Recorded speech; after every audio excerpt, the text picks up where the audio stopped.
How do you know if you're in a toxic relationship or just bonded by trauma? It's a question a lot of people struggle with, and for good reason. See, toxic love and trauma bonding can look very similar from the outside looking in. And sometimes, even when you're on the inside looking out, it can be hard to tell the difference. But that's what we're here to unpack today. We're going to talk about the 8 signs of a trauma bond. These are red flags, folks, and if you see them, you need to pay attention. Because a trauma bond is not love. It's a dangerous cycle of emotional abuse that can keep you trapped in a relationship that's hurting you. Now, I'm not here to sugarcoat things. This is going to be a tough conversation, but it's a conversation we need to have because your well-being, your emotional health, your very life could depend on it. Now let's dive into the first sign of a trauma bond: constant drama. Look, every couple has their ups and downs, that's just life. But in a healthy relationship, those ups and downs are the exception, not the rule. In a trauma bond, the relationship is like a roller coaster that never stops. It's all highs and lows with very little stability in between. You're constantly walking on eggshells, never knowing what's going to set your partner off. One minute, they're showering you with affection, telling you how much they love you, how they can't live without you. The next minute, they're picking fights, accusing you of things you didn't do, making you feel small and insignificant. This kind of emotional whiplash is a hallmark of a trauma bond. It keeps you off balance, constantly trying to win back your partner's affection, and prevents you from seeing the relationship for what it really is: toxic. You see, this constant drama creates a cycle of anxiety and relief. You're anxious when things are bad and relieved when they're good. And that relief, as fleeting as it may be, is what keeps you hooked. It's like being addicted to a drug. You know it's bad for you, but you keep going back for more because it gives you a temporary high. But just like any addiction, the longer you stay in it, the harder it is to break free. Let's talk about the second sign: emotional dependency. Now, it's natural to rely on your partner for emotional support. That's what relationships are all about, right? But there's a difference between healthy dependence and unhealthy dependence. In a healthy relationship, you can function independently. You have your own life, your own friends, your own interests. You don't need your partner to make you feel whole or complete. But in a trauma bond, you become emotionally dependent on your partner. You rely on them for your sense of self-worth, your happiness, your very identity. You lose yourself in the relationship, and you become terrified of losing them. This fear of abandonment is so intense that you're willing to put up with just about anything to keep the relationship going, even if it means sacrificing your own well-being. You see, folks, this kind of dependency is a recipe for disaster. Because when you rely on someone else for your happiness, you give them all the power. You're essentially handing them the keys to your emotional well-being, and that's a dangerous place to be. This brings us to the third sign: fear of abandonment. Now, everyone fears abandonment to some degree. It's a natural human emotion. But in a trauma bond, this fear is amplified, it's exaggerated, it's all-consuming. You're terrified of being alone, of your partner leaving you, of your world falling apart. This fear is so intense that it controls your thoughts, your emotions, and your behavior. You might find yourself constantly checking in on your partner, questioning their whereabouts, going through their phone. You might become overly possessive, jealous, and controlling, all in a desperate attempt to keep them close. But here's the thing: this kind of behavior only pushes them away. It creates a self-fulfilling prophecy. The more you try to control them, the more they'll want to escape. This fear of abandonment is often rooted in past trauma, often from childhood. Maybe you had a parent who was emotionally unavailable, or who threatened to leave. Whatever the cause, this fear has now resurfaced in your adult relationship, and it's wreaking havoc. Chapter 4: Lack of trust. The fourth sign we're going to unpack is a lack of trust. Now, trust is the foundation of any healthy relationship.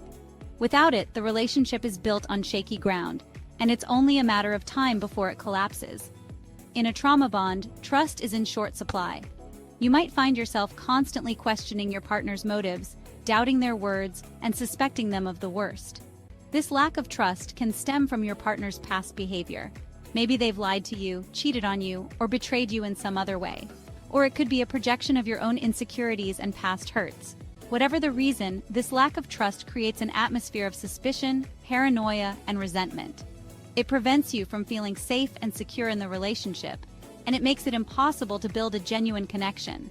You see, when you don't trust your partner, you can't truly open up to them. You can't let your guard down and allow them to see your vulnerabilities. And without vulnerability, there can be no true intimacy.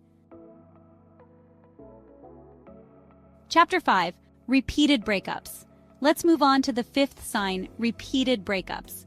Now, I'm not talking about couples who have the occasional disagreement and need some space to cool off. I'm talking about couples who are constantly breaking up and getting back together again.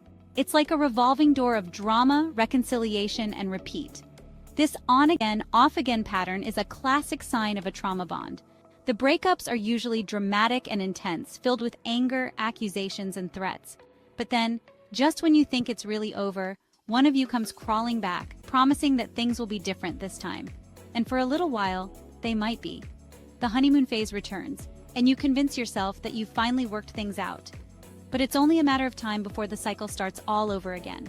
The same issues resurface, the same arguments erupt, and you find yourselves right back where you started, miserable and heartbroken. You see, this cycle of breakups and reconciliations is fueled by a combination of factors: fear of abandonment, emotional dependency, and a desperate need for validation. Chapter 6. Feeling trapped. The sixth sign we're going to discuss is feeling trapped. In a trauma bond, you might feel like you're stuck in quicksand. The harder you try to free yourself, the deeper you sink. You know the relationship is bad for you. You know you deserve better, but you just can't seem to find the strength to leave. You might feel like you're financially dependent on your partner, or that you don't have anywhere else to go. Or maybe you're afraid of what people will think if you leave. You're afraid of being judged, criticized, or blamed. So you stay, even though you're miserable. This feeling of being trapped is one of the most debilitating aspects of a trauma bond. It can make you feel hopeless, helpless, and powerless. But I'm here to tell you, you are not powerless. You have the strength within you to break free from this toxic cycle. It might not be easy, but it is possible. Chapter 7. Excusing bad behavior. Now, let's talk about the seventh sign, excusing bad behavior. In a trauma bond, you might find yourself making excuses for your partner's hurtful actions. You might tell yourself that they're just stressed out, that they didn't mean it, or that it's your fault. You might minimize their behavior, downplay its severity, or even try to rationalize it. You see, this is a form of denial, folks. You're refusing to acknowledge the reality of the situation because it's too painful to face. You might tell yourself that your partner's controlling behavior is just a sign of their love, or that their jealous outbursts are just because they care so much. But deep down, you know that these are not excuses for bad behavior. They're warning signs. And the more you excuse this behavior, the more you enable it. You're essentially giving your partner a free pass to continue treating you poorly. Chapter 8. Loss of self. This leads us to the final sign, loss of self. In a trauma bond, you might lose sight of who you are as an individual. Your thoughts, your feelings, your values, your dreams, they all become intertwined with your partner's. You might find yourself changing your appearance, your interests, or even your entire personality to please them. You might give up your friends, your hobbies, or your career goals because they don't approve. This loss of self is one of the most insidious consequences of a trauma bond. It can leave you feeling empty, lost, and untethered. You might feel like you're just going through the motions, living your life on autopilot. And when the relationship finally ends, as it often does, you might not even recognize yourself anymore. You might feel like you've lost a part of yourself, and in a way, you have. You've lost the part of you that was strong, independent, and self-assured. But the good news is, that part of you is still there. It's just been buried under layers of pain, trauma, and self-doubt. So there you have it, folks. 8 signs that you might be in a trauma bond, not a loving relationship. If you recognize yourself in any of these signs, it's important to reach out for help. Talk to a trusted friend, family member, therapist, or anyone else you feel comfortable confiding in. Remember, you're not alone in this. There are people who care about you and want to help you break free from this toxic cycle. And remember, acknowledging the problem is the first step towards healing. You've got this. Now I want to hear from you. Have you ever been in a trauma bond? What helped you break free? Share your experiences in the comments below. And for more relationship advice, check out my other videos on the channel. Remember, you deserve to be in a healthy, loving, and fulfilling relationship. Don't settle for anything less.